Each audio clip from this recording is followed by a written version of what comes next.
ક્યારે એવું વિચાર્યું છે કે હજારો વર્ષ જૂની વાતો આજના સમયમાં પણ જીવન બદલી શકે છે? ચાલો આજે આપણે મહાભારતના એક બહુ જ્ઞાની પાત્ર વિદુરના 6 સિદ્ધાંતોને સમજીએ, જે કદાચ એક સુખી અને અર્થપૂર્ણ જીવનની ચાવી સાબિત થઈ શકે. તો જ્ઞાન આવ્યું ક્યાંથી? એ આવ્યું છે મહાભારતમાંથી, જે ખાલી યુદ્ધની વાર્તા નથી, પણ એ તો માનવ જીવનના સંઘર્ષો, નૈતિકતા અને ડહાપણનો એક બહુ મોટો ખજાનો છે. અને આ ખજાનામાંથી આપણને જ્ઞાન કોણ આપે છે? એ છે વિદુર. એ માત્ર હસ્તિનાપુરના મુખ્યમંત્રી ન હતા, પણ સત્ય અને ન્યાયનો ચહેરો હતા. એમની સલાહ એટલી ધારદાર અને નિષ્પક્ષ હતી કે મોટા રાજાઓ પણ એમની વાત સાંભળતા. પણ સૌથી મોટો સવાલ તો એ જ છે કે હજારો વર્ષ પહેલાંની આ વાતો આજની આ ફાસ્ટ પેસ્ડ ડિજિટલ દુનિયામાં કામ લાગશે? ચાલો સાથે મળીને આ સવાલનો જવાબ શોધીએ. તો વિદુર શરૂઆત ક્યાંથી કરે છે ખબર છે? સૌથી બેઝિક વસ્તુથી, એટલે કે ભૌતિક જગતથી. સુખી જીવનનો પાયો આર્થિક સ્થિરતા પર રહેલો છે. ચાલો સમજીએ કે પૈસા વિશે એમનું શું કહેવું છે. વિદુરની વાત છે ને, એ સુખ અને દુઃખને બહુ જ સીધી અને સરળ રીતે જોવે છે.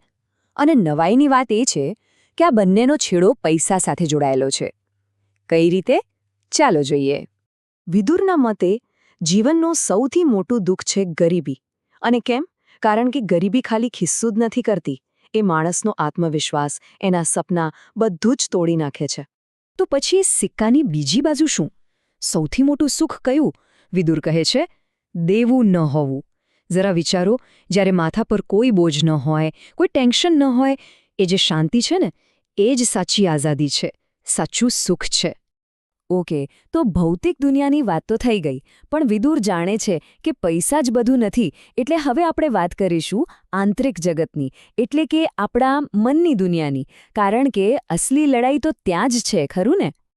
અને અહીં વિદુર આપણને 2 મોટા ખતરાઓથી સાવધાન કરે છે. એક એવો રોગ જે અંદરથી ખાઈ જાય, અને એક એવો શોખ જે જીવનભરનો વસવસો બની જાય. ક્યારે એવું ફીલ થયું છે કે બસ હજી થોડું વધારે, હજી કંઈક જોઈએ છે? આજે હજી વધારેની ભૂખ છે ને, વિદુર એને જ સૌથી મોટો રોગ કહે છે. એક એવી ઈચ્છા જે ક્યારે પૂરી નથી થતી અને આપણને બસ દોડાવ્યા જ રાખે છે. શાંતિ તો જાણે ક્યાંય ખોવાઈ જાય છે. હવે વિચારો, જીવનનો સૌથી મોટો આઘાત, સૌથી મોટો શોખ કયો હોઈ શકે? કોઈને ગુમાવવાનો? વિદુર કહે છે, ના. એનાથી પણ મોટો શોખ છે પોતાના જ આત્મસન્માનને વેચી દેવું. કોઈ ફાયદા માટે પોતાના સિદ્ધાંતો સાથે બાંધછોડ કરવી. આ એક એવો ઘા છે જે ક્યારેય રૂઝાતો નથી. એ અંદરને અંદર કોતરતો રહે છે. અને આ વાત તો આજે પણ એટલી જ સાચી છે. જરા વિચારો, કોઈ પ્રમોશન માટે ખોટું કામ કરી લેવું, અથવા સોશિયલ મીડિયા પર થોડા લાઇક્સ અને ફોલોવર્સ માટે જે નથી એ બનવાનો દેખાડો કરવો. શું આ પણ એક રીતે પોતાનું આત્મસન્માન વેચવા જેવું જ નથી? સારું, તો આપણે પૈસાની વાત કરી, મનની વાત કરી, પણ આ બધાનો અર્થ શું? જીવનનો અંતિમ ધ્યેય શું છે? ચાલો હવે એવા સિદ્ધાંતો પર જઈએ જે જીવનની સાચી સફળતાનો અર્થ સમજાવે છે. આપણે બધા સફળતાને કેવી રીતે માપીએ છીએ? મોટી ગાડી, મોટો બંગલો, ઊંચી પોસ્ટ, બરાબર ને? પણ વિદુરની નજરમાં સાચી સફળતા કંઈક અલગ જ છે.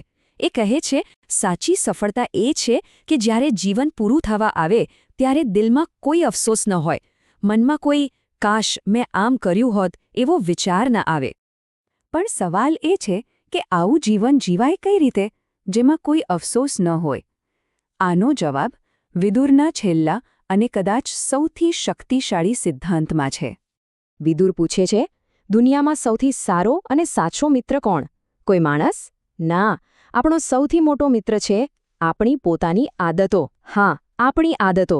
કારણ કે આપણે રોજ જે નાની વસ્તુઓ કરીએ છીએ ને, એ જ ભેગી થઈને આપણું ભવિષ્ય બનાવે છે.